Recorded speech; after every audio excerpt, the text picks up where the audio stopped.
Hey, just posted a couple of videos, just because. And got a couple of questions to ask. For one, are the Vikings for real? I'm a Green Bay Packers fan, but I gotta acknowledge a team when they're doing really well. And are the Vikings for real?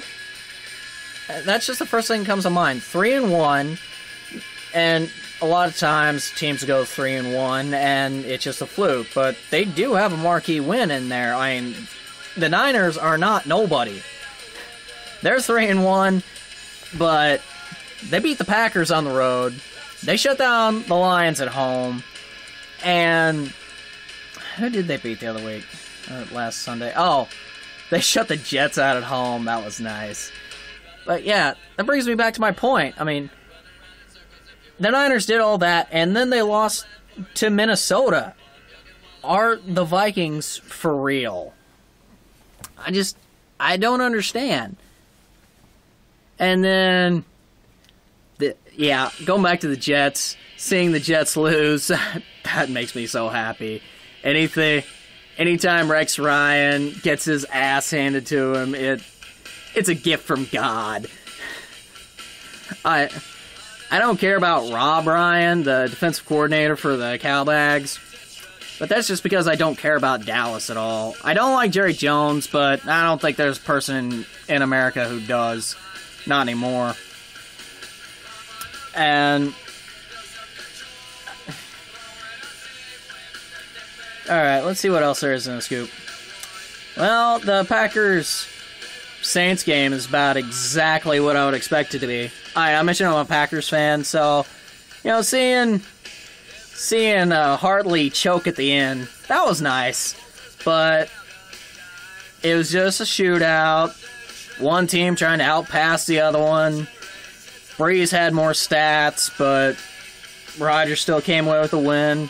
Just because, really. I mean, Benson had a pretty good game, so that helps a lot. Yeah. And alright, let's get off football for a minute. I have established myself here at work, not just because I'm always second in the office in total number of sales, but for being a garbage disposal. I don't know how well you can see it. Pizza Hut Big Dinner Box. I've been wanting that for so long. Just to see what it was all about. And someone in the front part of the office was just like, I have free pizza. And then someone else in the office was like, oh, Adam ought to eat that. Yeah, I'll take that right down. No problem. I've been here for almost a year now, and not 2 days after I started, people were just like, hey, I got free chips. I was just like, I'll take them. Me, I'll do it. Chips. Cheese.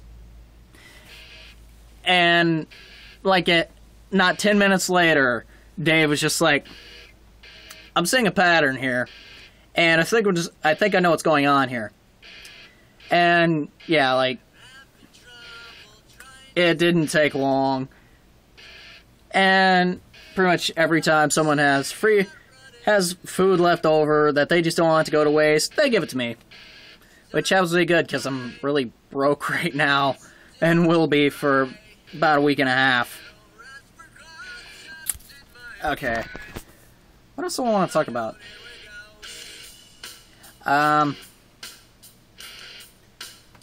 Oh. This is what happens whenever you get to the end of the night on a Tuesday, all your work's done, cancels are completed.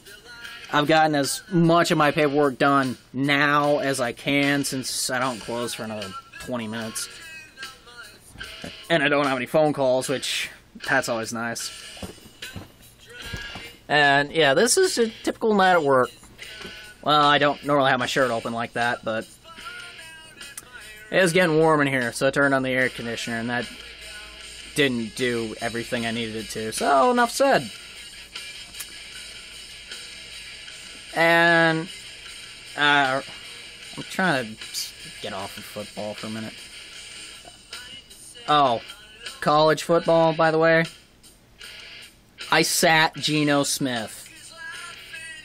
On my college fantasy football team. I don't know what that means to you, but the guy threw 8 touchdown passes, 656 yards, and I sat him. I lost in the league by like 10 points. That's it. I lost by like 10 points. I mean, the guy I started, Seth Dagey, he did alright. He had 27 points. I mean, he threw 2 picks, and if he wouldn't have thrown those, I'd have got an extra 4. So, you know, nothing against Dagey. He's a great quarterback, and if he sits behind, say, like, I don't know, who'd be... Who's a good quarterback who...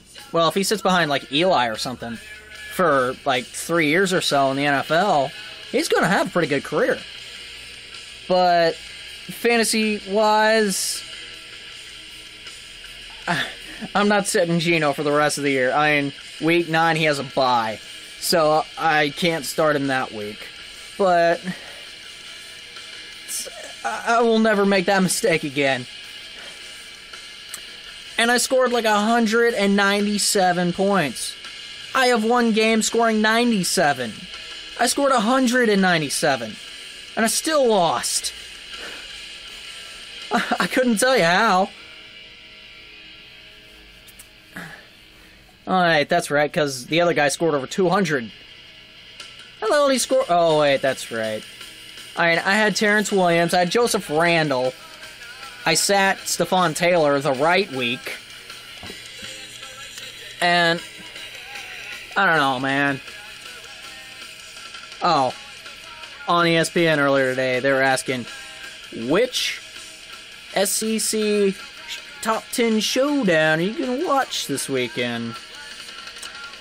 LSU, Florida, or South Carolina, Georgia? I'll make a question of the day. Which one would you prefer? Personally, I would rather watch the South Carolina-Georgia game because one of those offenses might actually score a point. In the Florida-LSU game, you'll have either a defensive score or a special team score. That includes field goals, by the way.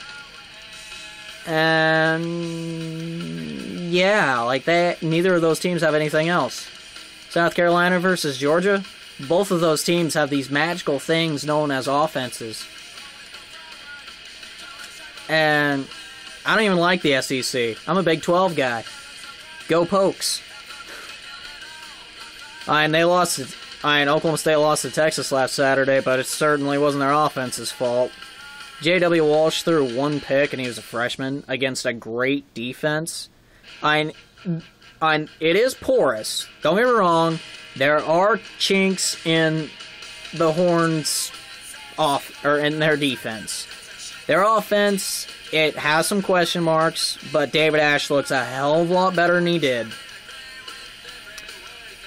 Okay, I got some work to do. I'm gonna cut this video and click.